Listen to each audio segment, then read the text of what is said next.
Hi, this is Brendan Davis from Bedrock Games and the Bedrock blog, and I'm here with Adam Balderstone, and we're on our penultimate episode of Return of Condor Heroes Series 2006. We're talking about episodes 37 through 39, and I believe there's only two more episodes after that, so we have two more episodes to discuss. I'm guessing this Wednesday, most likely, and Yeah. and so we're coming to the end of it. And just to give people an overview of the basic plot beats, I'll probably forget something, but these three episodes, Yangor gives three gifts to Goa Zhang for her birthday. I believe it's the destruction of the Mongolian forces that are stationed in those two locations. D'Urba in a box, and and then he arrives in like a big display of fireworks. I think the fireworks might even be the munitions from the Mongolian fort, but I'm not sure. In I think the first or second episode, Huadu is killed. D'Urba leaves Jinlun because he makes a vow to Yangor to leave the Central Plains, and Jinlun reaches the 10th level of his dragon elephant movement technique, but he has no disciples left to pass on his kung fu to. And so Guozhang goes looking for Yangor after he departs with Huang Yaoshi all of a sudden, and while she's out looking for him, Jinlun abducts her, and he's kind of impressed by her abilities and her personality, so he tries to make her his disciple. Yangor also, while he he finds out there's no divine nun because he has tea with Huang Yaoshi, and the truth is sort of revealed to him, and it's kind of juxtaposed in a scene where Huang Rong was explaining to Guo Zhang what happened, and she admits that she made it all up. And he ends up going on a little journey of his own, and he goes to his father's gravesite at Iron Spear Temple, where Kei Zhene is going to fight with the former mercenaries of the Jin Prince, and he learns the truth about his father, and he kind of it's like a really big moment in the story, and he erects a new tablet for him. And then we discover that Zhao Longnu might actually be at the bottom of Heartbreak Cliff, but Yangor does not discover this in time, and he leaps off the cliff, and the last episode ends on a cliffhanger, literally, Yeah, literally. with Guo Zhang leaping after him, and Jinlun trying to stop her and only grabbing her shoe, and then everybody arrives, and they basically see Jinlun with her shoe and think that he threw her off the cliff, or at least Zhu Batong jumps to that conclusion. Yeah. So yeah, Leave it to him to- oh, go ahead. Let's say leave it to him to jump to a rash conclusion. Yeah. But, which actually isn't that rash, really. Yeah, I mean it's he's probably a pretty huge villain. it's a pretty sensible thing to conclude. What did you think of these episodes? These are really, really enjoyable episodes. I mean, it just feels like things are building. I mean, the whole juxtaposition of the birthday celebration, with all the gifts arriving, with the, resolution of, who's going to be the head of the beggar clan, that all, and Hoodoo's, trickery being revealed and everything. That was just a lot of fun. I was just really enjoying all of that a lot, and it's Guo Fu. It's like her feeling the whole time. This is all like she's kind of got that look in her eye, like this is all some trick that Yang Guo's using to take over the beggar clan. It's like then it's because she was like no. I think he's the perfect guy. He's an old friend of mine. So that all comes out in a nice way. But yeah, I mean, it's interesting because there's a lot of like kind of happy, nice stuff in these episodes, juxtaposed with the tragedy of Yang Gao finding out, the truth that he's, kind of been tricked 16 years ago, and. Though he's quite more measured, I would say. He sort of seems to have mellowed with age. Like he does not just leap to the worst possible, in any. But the whole thing with Huadu was interesting. I don't know if it was as clear in this version as it is in the book, but he's basically been pretending to be a mediocre beggar for like many, many years now, like 10 years or something, because he fled and left Jinlun behind, and he doesn't want Jinlun or D'Urba to kill him. So I wasn't clear on that. I thought when he showed up, I thought he took on another beggar's identity when he showed up, like early, like an episode or two ago or whatever. I could be misremembering. That's what it. No, I'm not disagreeing with you. I'm just saying that was my interpretation, but it was a little murky, so I'm quite willing to believe I got it wrong. Well, and I mean, again, I'm going by memory from the book, but what I recall was he had been in hiding in the beggar group. He was planning to do this for some time. And, that's interesting. And so that's why he had the staff why the beggar stick was in the staff, because he was gonna pretend to kill Huadu and reclaim the staff, and he's Huadu, so. Because remember, those are the two things he said you need to do to be. That was when Yellow Chi wins the contest and becomes the leader. He challenges him and is like, "Well, do you have the dog beating stick? Have you gotten revenge against Huadu for killing our master? Then you cannot be the leader." And so it's clear what his next move is going to be. I like the whole I like that whole trickery there, because I did figure that was his next move, and I like that from the standpoint that not only did he kind of win it on a martial kind of way there, by doing well in the fight against him, and say that then he could have tried to claim it then, but he's like, but we've still got to deal with this other stuff. So he was kind of like elevating himself above even being the winner of the tournament, you know, but. It was, that was good stuff, definitely. And then when they bring D'Urba in the box, that's my favorite moment. Because he's just a look on his face, and then when he, I think they tell him that's because Huadu is kind of disguised, and they tell him that's Huadu, and he runs up and just tries to destroy him, and he ends up killing him. It's wasn't it Huang Yaoshi that killed him? You're right. Huang Yaoshi, I think, used his finger flick ability or something. Yeah. You were correct. But and also we get the return of Huang Yaoshi. We get Huang Yaoshi showing up, and it's kind of cool that he's been like lingering in the shadows because he heard a rumor and he was a little concerned about his family. And so and then so when Yangor returns, they have a reunion. And in the book, it's a little bit more funny, because what happens is it's like all this stuff happens, and then within moments, him and Wang Yaoshi run off together, and they basically say, we've always been very fickle. We cannot be, you cannot contain us. Like I forget what they say exactly, but it's just kind of like, we need to roam. And but we also learned that Guozhang's nickname is Little Heretic.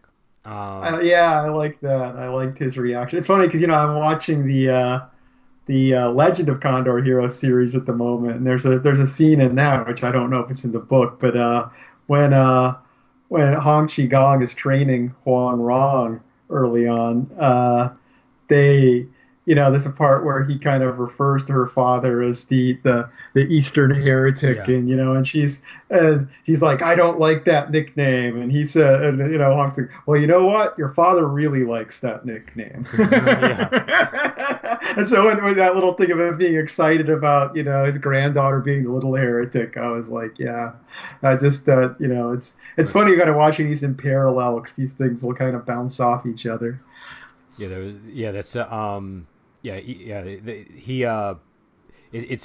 interesting. Again, we kind of talked about this before, but like how the characters sort of inherit these different traits from the parents or the grandparents, and so she's got a little element of her grandfather, and I feel like he's very careful to kind of sort of do it. It makes them feel believable, because you always see that in real life. Like I have a niece who is like behaviorally like the spitting image of her mother. Do you know what I mean? Like she's just like my sister, and it's like you see that in the real world, and so I feel like there's a lot of effort was put in to get those details right for these characters. So what else happens after that? Oh, she also learns that her sister is to blame for all of the bad things that happen to Yango, because Huang Yeah. Rong sits her down, and this is kind of cool because it's a scene that gets juxtaposed with all the other stuff. So it's like, Hmm. you know, you know, but she explains to her that that Guo Fu cut off Yango's arm and did all this, poisoned them and all these things, and it's interesting that Guo Fu is still just kind of like, her jealousy just keeps rising and rising the more praise Yango gets when he returns. Yeah, I like the I like the way the show will often have things that seem really good kind of turn on a dime to an extent. The reunion between Yang Guo and Huang Yaoshi. It's like I literally like the friendship they formed earlier in the series. It's like having them together. It's like, oh, cool, they're gonna hang out together. They go off and they're drinking and admiring each other. As it's jumping back and forth with the discussion of Huang Rong, I'm like, oh, that's where this scene Yeah. is going. Oh no. It just seems like it's a really, nice, friendly thing, kind of chance for two characters to get together, but it just, no, it's going to be a dark, dark revelation. And Yangor takes off after that. He learns that the Divine Nun doesn't exist, and Huang Yeah. Yaoshi's kind of surprised, like, hey, maybe she does. I just might not have heard of her because he doesn't know the Oh. backstory, and so it's funny to see his reaction against Yangor's. But then we get to that scene where number one, Guozhang goes off to look for Yangor. And then Yeah. Jin Lun is training by the shore, and he reaches the 10th level of his dragon elephant movement technique. And this is something that you hear this. They talk in terms of clearly distinct levels in Yeah. these movies. And again, it's one of these things that really keys well if you're a role player to games. Like it's just you can it means something, and so it's interesting that it's expressed in those terms, and it's not something like it's not derived from video games or from role playing games. It's how it's thought of, because these books were written in the 50s. Do you know what I mean? This is not Yeah. it's not a It's not game fiction. It's not a Forgotten Realms novel where they have to make it fit the rules. No, exactly. But like I think you encounter that your first time, and it sounds a little bit odd because you're not used to things being spoken of in levels, but it's like a level Yeah. of cultivation. But he basically reaches this enormous level of power, and that's when D'Urba is like, well, because he tells D'Urba, we got to go kill Yango now, and D'Urba's like, no, I can't, I gotta go. I promised Yango that I would leave, and I'm gonna go leave. and so Jin Lun basically just screams scram, which in fairness, that's actually pretty merciful from Jin Lun's point of view. Yeah. It could have been much worse. I was waiting for him to smite him or Yeah. something, so I was like, whew, that's good. But this begins an important part of Jin Lun's story, where he is now this great master who has no disciples, and he can't transmit his kung fu to the next generation, and it's sort of the thing that ends up humanizing him. It's a change. There were like 3 editions of the story, and I think when I read Return of Condor Heroes, they had the 3 different versions at different points, like not all the way through. You didn't get everything from all the 3 editions, but at key points they would show you how something ended in the 3rd edition versus the 2nd or something. And Jin Lun's story plays out a little bit differently in the 3rd edition. But I think it all kind of works. I really like what I think it's a revision that adds to the story. But Yeah. But yeah, so I don't know, and then obviously Jin Lun kidnaps Guozhang, and she tries to escape, and she, everywhere she goes, he's doing this thing where he's sleeping on the ground or hanging from a tree, and he ends up killing Big-Headed Ghost and Long-Bearded Ghost, and this really upsets her. Oh, go ahead. That was a particularly brutal scene for this show too. It's like, a lot of the violence in the show is not that heavy, but people's heads getting ripped off, Yeah. and it was definitely pretty dark. I think it's really important because he wants to remind the reader how bad Jin Lun is before he goes Yeah. down this road. because it's easy to forget. Because like it's been so long since he did something really terrible that, and a lot of the stuff he did that was terrible was sort of on the line. It wasn't. But now he fully crosses, like, Guo can't overlook these 2 killings. Yeah, well, he's been someone on the other side to an extent. So I mean, yeah, he has been on kind of villainous, but it's like he I mean, it's a war. He's been doing things for his side, but yeah, this was just him being horrible. I feel like he's had very villainous goals, but we've never seen him really achieve any of them yet. So like, yeah, so we know what he wants to do, but until you see him cross the line, I think the closest he got to was, who was it? He tricked Nemo Jung to cut off his legs or something. Oh yeah, to smash them with a rock even. Yeah. So I think I think that he is. This was just, they just want to sort of establish, okay, this is a really bad guy before we get into sort of the humanizing elements going on with him. And I don't know if this isn't fully redeeming him, but it's just interesting. We see that he actually warms up to Guo. He starts kind of like we've seen how he treats people. He's treating her fairly nicely once he, he's overlooking a lot of back talk and stuff like that at him. I mean, it's interesting too that this would become, the having a disciple thing takes over, because it's like, if I recall, he's not even Mongolian. He's Tibetan, if I recall, Tibetan. And he's just basically kind of linked up with the Mongols, just as like, for his own personal power. He wants to be the number one warrior guy amongst them. And so it's not completely contradictory for him to suddenly just make his priority being, I want to have a big disciple. That's more important to me than this whole war, because it was never really his fight to begin with. Well, and also, I mean, it's a big deal that he's achieved. That he points out, like, this is like, most people go crazy when they get to this level of ability with this technique. It's important for other reasons for him to transmit this to somebody. And and we find out, even if D'Urba had remained with him, he wouldn't have been able to probably get to this level. No, and so the reason, no, I can't see that. Yeah, the reason that he wants her to be his disciple is he sees in her he recognizes that she has tremendous capabilities, and so that's why he's so insistent on it. But it's I don't know. It's a very interesting, because when they get, eventually what she does is she convinces him, oh well, if you're really so powerful, you want me to be your disciple, you can't even beat Yangor. You need to go and have a duel with Yangor, and like, basically then I'll maybe consider it. And he agrees to take her to Heartbreak Cliff, where she knows Yangor is going to be for the anniversary of Jiao Longnu's departure. And did I get something off there, or? No. Oh, okay. No.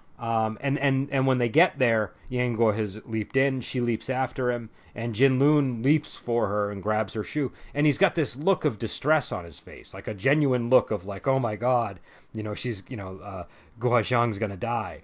So it's we haven't ever seen Jinlun express that kind of emotion before. I don't think we've ever seen him express any concern for another character except for Guo Zhang when she was a baby. I think there's one point where he catches her. I don't even know if it's in the show, but there was a point when there was that big fight, and I think he catches her in one of the exchanges. Okay. Yeah, I don't recall that. I mean, it may have been in the show. It's just a long way back in the series at this point. I could be wrong, but I seem to remember that there was something like that in the book, at least.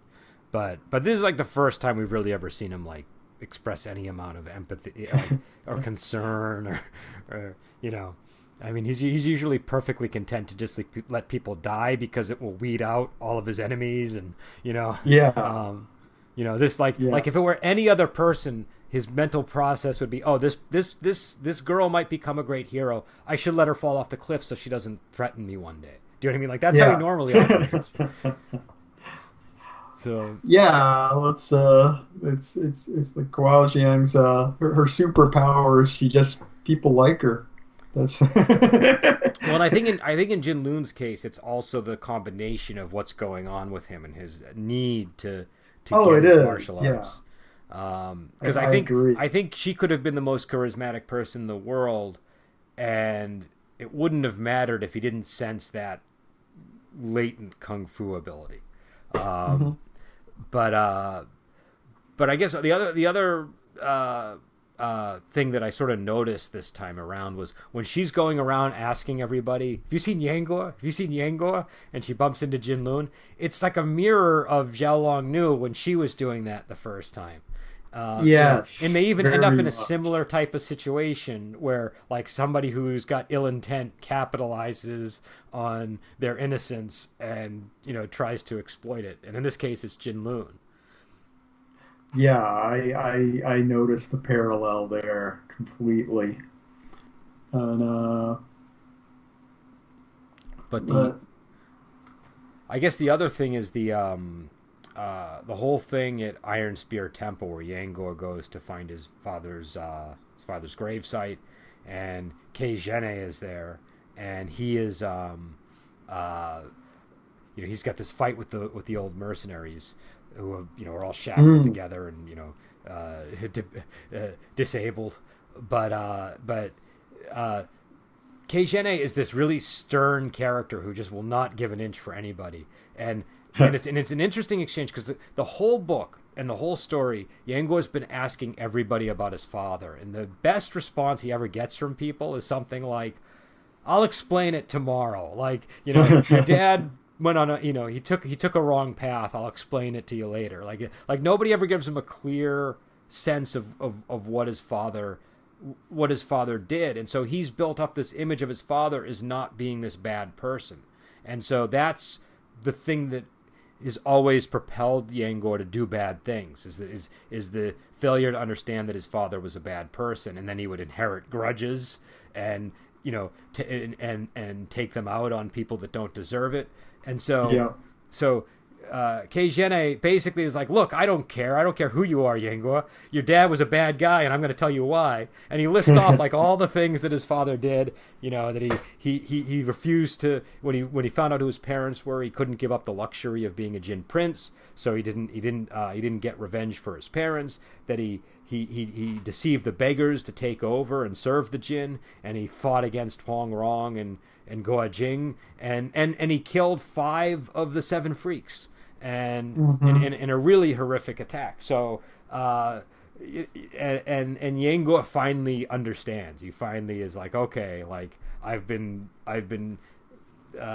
directing my anger at innocent people that don't deserve it, and he ends up erecting a new tablet that says,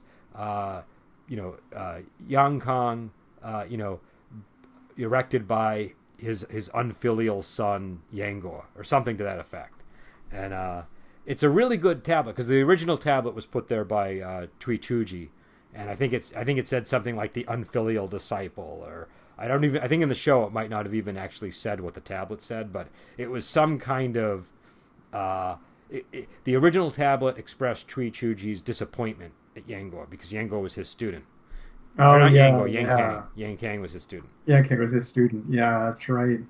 But yeah. Is this the first time that the flying bat's shown up in this series? I don't recall No, him we've being. seen him before. We saw him at the When very did you see beginning, him? I think, and because I know he had a battle with Huang Yaoshi at one point.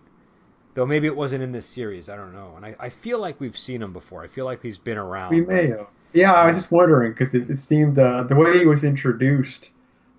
He was introduced in a way as if we'd seen him before in this series, but I couldn't specifically remember. yeah, I knew who the character was from other movies and shows, but I was like, huh, I don't remember this actor as the guy.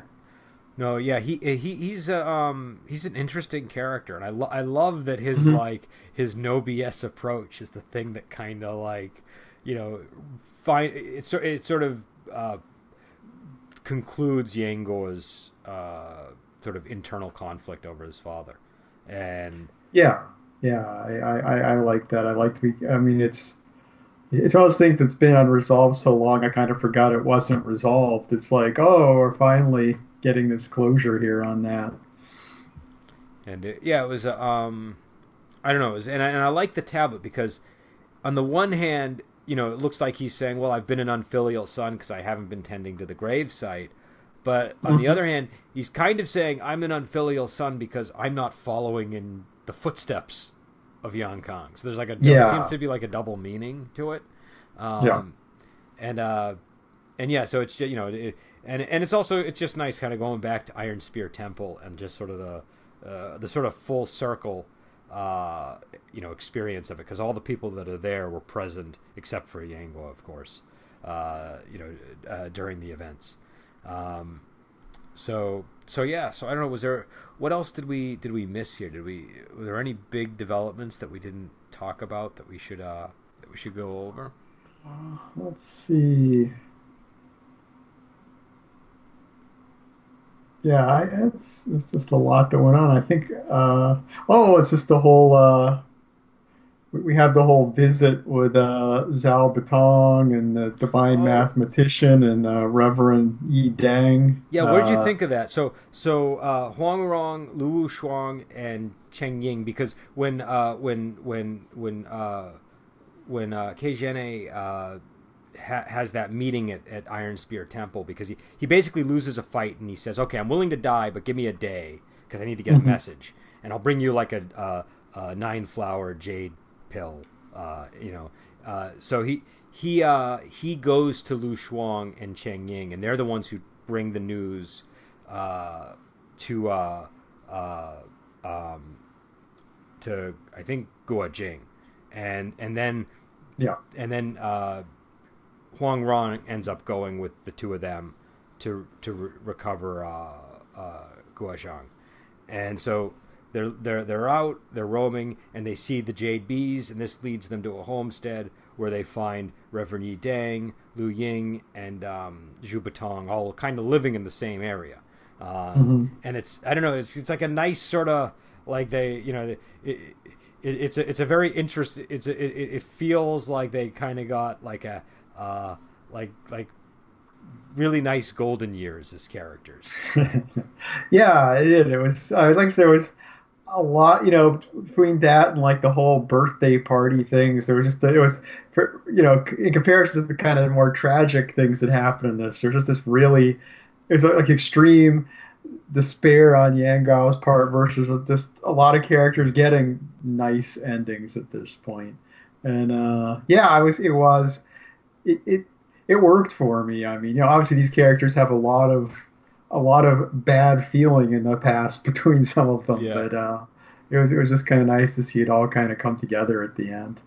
Well, it's nice, like Lu Ying. It's nice to see her get some amount of happiness because she's one of these characters that's been Yeah, through a lot, and like her baby was killed with an iron palm technique and all, and it's also interesting to see Zhu Batong having a married life. Like he's been this roaming bachelor forever, and yeah, and now he's like a little bit under her control almost. Like he's got she's kind of he's still Zhu Batong, but like there's a little difference in his behavior now. And and yeah. and Reverend Yi Dang is just Reverend Yi Dang. He's always like a very welcoming character to encounter. Um, but what's clever here, I think, is he's become a beekeeper, and when he's talking about his bees to Huang Rong, he's like, "Oh yeah, my bees are great. They got writing on their wings." And she's like, "What are you talking about, writing on the wings?" And he shows her the bees, and there are all these little characters on them, and it says like at like bottomless valley. At pat like it's not clear what it means, and then eventually Huang Rong puts it together and says like, "Oh, I am at the bottom of Passionless Valley," and Yeah. and then she realizes, oh, this might be Zhao Long Nu using her bees to send messages. So it's a really cool thing. Number one, it's cool that they like Zhubatong's had these bees for years, and he just thought it was interesting that they had writing on them, but he never really explored what the writing meant. And Those letters. yeah, Cool. Yeah, I know. That's but it's believable, definitely believable with that character. It's anything that's not immediately of interest to him just kind of goes past him. And Huang Rong puts it together, and then also it's this thing that allows everybody to converge at, again, a lot of what goes on in the story is everybody needs to be in the right place at the right place. and so it's the thing that gets all the characters to Heartbreak Cliff, or all the characters that are important at this moment to Heartbreak Cliff. And so we have this reunion of all these people, and again it ends at we're on episode, we finished episode 39, so we end when Yanguo jumps in, and there's a little scene where Yanguo is chasing the sun on the final day, like he's there at the appointed time and he's waiting, and then as the sun is going down he kind of starts chasing it to extend the daylight, and then he becomes despondent and he leaps into the cliff, and Guozhang leaps after him, and who knows what could possibly happen next episode. But yeah, so I don't know what, how'd you feel about the ending? How'd you feel about just the whole revelation of Xiaolong Nu's bees? It's tough to say at this point. I mean, it is one of those things where when I got to the end of the last episode, I didn't realize the episode was about to end. I wasn't really tracking the time. It kind of snuck up on me, and it's like, it's over. It's I don't know. It's one of those things where I kind of really need. I'm really not sure what is going to happen next. It's a very confusing point, because if it is a message from Xiaolong Nu, I really, I mean, obviously they're, because the thing that's interesting is, like, the tablet could be true to some extent, like because I mean, when Huang Rong made up this lie, I don't think she really knew exactly what the tablet really was about. So it could easily be a case of Huang Rong taking a situation that was on the surface true and making it into a lie just by feeling the need to expand on it. So I don't know. It's complicated, because I'm just wondering if it was a case of Huang Rong having overthought the case and made it more complicated than it was. But who knows? Yeah, it's difficult to say. It might have been a situation that didn't necessitate a lie, because she could have just literally said to him, who knows why she said that, but clearly she's got some idea in mind, and we should wait 16 years to see. Otherwise, you might kill yourself, and then she returns, and you're not here, and then she kills herself. So, it's just as a matter of sort of reducing the risk of bad things arising. But again, I don't know. I feel like because the day has already passed, it's sort of like suggests that whatever might have been true on the cliff, would possibly not be. But we'll see. We'll see what happens. Sure. I'm not saying that it necessarily is, but it's just I mean, I don't know. Everything is very very unclear to me at the moment. But yeah, so we have 2 episodes left. So we'll probably have I'm guessing we're gonna have a fairly short episode at the end of those 2, because I don't think there'll be as much ground to cover. Though actually, now that I'm thinking about it, there's a lot that happens in the book between then and now. So I'm wondering if it actually is 41 episodes, or if they just cram a bunch into or if they cut out some stuff. But I don't know. It's and I could be. I think it's 41, but I could be wrong on the number. It should be. That's what it's supposed to be. We'll try to figure it out after the podcast. And I mean, we might have more reflection on the series as a whole when we get to the end either way. So it may not be a short episode after all, in any case. But yeah, it definitely it's definitely doing a good job so far of kind of pulling things together at the end, though. I'm enjoying I really enjoyed these episodes a lot. How would you say this is different now that you've sort of experienced pretty much a full series? How is it different from watching like a movie based on similar type of source material? You know what I mean? It's funny. I took a look at the first Brave Archer movie about a week ago, and it's just like amazing how it's like I enjoyed that movie when I watched it. It was my very first experience of anything relating to this story, and I still like the movie. It's fun, but it's just like wow, they are cutting so many corners everywhere, all over the place on this because. I mean, I mean, because a lot of the things that seem kind of abrupt in those movies, make a lot more sense when you're watching the show, like like how Han Chi-gong passes on leadership of the sect to Huang Rong in the movies. It's like, well, it just seems like they met once or twice, whereas well, the other series I'm watching and reading the book, it's just like, oh, well, she trained with him for a while. They did form a real relationship there, and it's things have more time to develop. Like there's like a natural time thing going on, whereas in the movies it's sort of like somebody turns and a big plot beat sort of has to happen in order to keep things going, and so there's more time for like things to kind of just develop in a more organic way.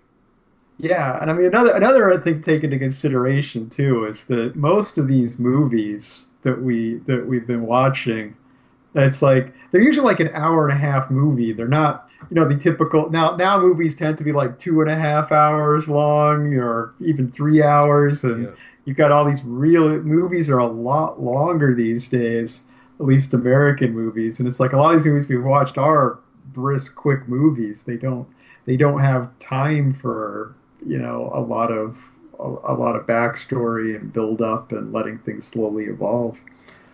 But yeah, I mean it is a different experience. I mean, like I said, I think I'm really glad we've done this series. It's been very satisfying. Yeah, I think. This is. I'll be interested to see how you feel when we get to the end of it. But I think it's always eye opening to sort of the first time you see like a series like this. It just really kind of shows you like the depth of the sort of sprawling plot lines that are raced through in a lot of the movies just out of necessity, because the movies they're shorter and they're trying to be movies. They're not trying to be TV shows or books. So it's a different experience. And I mean, like the journey that Yangao's taken from being some kid that all the way up to being this this profound level martial artist. It's like you couldn't do that in a movie without making it feel kind of cheap, or like he's the chosen one and he just picked up all these powers quickly, like in the Matrix or something. But it's like you can't have the real evolution of someone over 30 years developing all these powers. It's like you can't do that in a movie the same way. Though if you watch like a movie like Buddha's Palm kind of does that. Like I think also it's not impossible, but there's like more of an acceptance of that idea too in this stuff because it's such a common thing. Like the idea, I forget the terminology, but it's kind of like being favored by heaven. Like there's a characters will they'll kind of be like the one. That's what I'm saying. It's like in a movie you have to make someone the chosen one or something, or like you say, favored by heaven to get that effect. It's like, oh, of course they learned all this stuff in like one montage, but there's not. I mean, with both the heroes of both these series, it's like, I mean, Guo Jing, for example, it's like he starts off as someone where his teachers are all like, "This man, we're stuck teaching this kid. Yeah. Man, how did this? We got the wrong end of the bet." But so it's like he's far from being the chosen one. He's someone that really has to be stubborn and earn his way through getting all his abilities. Well, I think what you see with both, they both sort of embody different virtues, I guess you could say, but like what really enables them to become powerful is the fact that they do adhere to these virtues, and that seems to be the thing that impresses people about them. So Guo Jing, for all of his simplicity, he's an honest sort of just person, and someone like Hong Qigong isn't worried about transmitting his kung fu to that type of individual. Whereas he'd be a lot more nervous about passing on any of his knowledge to Yang Kong or someone a little bit more shady. So, and Yang Guo kind of, even though it's not the same. Like he's a little bit more unorthodox, a little bit more wild. But it's like it's his virtuous qualities that are winning people over and getting him to allowing him to connect with these masters who, a lot of times it's just like a simple demonstration of respect towards an elder or something that gets you the in for the ability. But a lot of with Yang Gao too. I mean, he got a lot of his big chi elevation from Huang Yoshi. So the fact that he's an unorthodox kind of wild person, it's like that worked in his favor there, because that's the guy who gave him a lot of his power. He's totally fine with that. So, but yeah, no, it's definitely, and that is a feature of these stories. If you read, like Smiling Proud Wanderer, or what was the other one? The demigods and semi-devils. You get these characters who sort of, grow in power. But yeah, so we'll I guess we'll be back on Wednesday to talk about the final episodes, unless we're way off on the number of episodes. I'm pretty sure it's 41, but we will have to double check that. And I think this Friday, what movie are we doing? We're doing Painted Skin 2008. Is that our? Yeah, that's the one. So for those who don't know, Painted Skin is a Pu Songling story. It's like an old tale in the Strange Tales from a Chinese Studio. I highly recommend people read it. It's available for free online, I'm sure. There's like an old translation that you can get, or you can pick up like the Penguin edition or one of the other editions. Just make sure if you get another edition that it's one that actually has Painted Skin in it, and read Painted Skin. It's definitely worth checking out. And we're going to talk about a 2008 movie that was made based off that source material.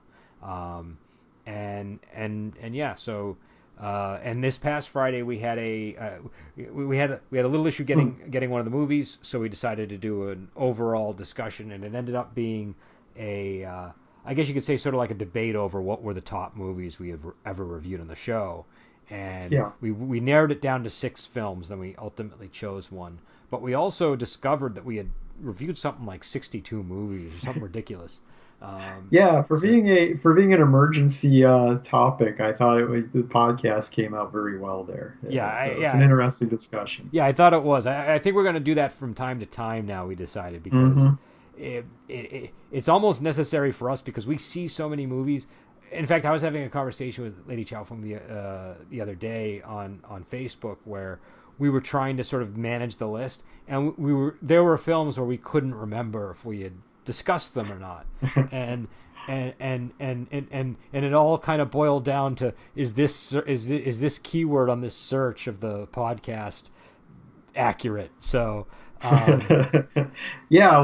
my part, I mean, right before the podcast, I was going through my Amazon watch list and like looking at movies and like, what have I watched? What have I watched? There were movies I thoroughly enjoyed that I completely forgotten I'd watched. I'm like, oh yeah, there's that one. And I mean, because we're watching so many. So yeah, I agree, we've regularly got to do these ones where we kind of put everything in context. And just to get a sense of what we've done, like.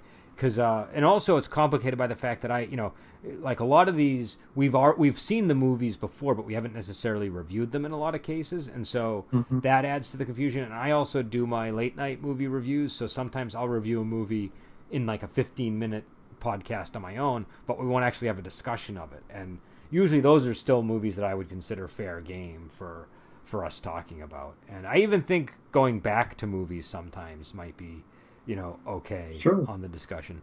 But yeah, so yeah, the theme this month is like spirited beasts and ghosts. So we're kind of doing like a supernatural theme, and next month we'll see what the theme is going to be. We still have to vote on that one.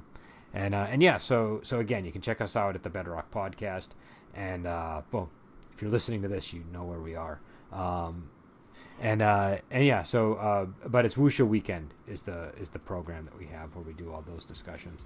And I guess we'll let you go, and until then, we will talk to you later.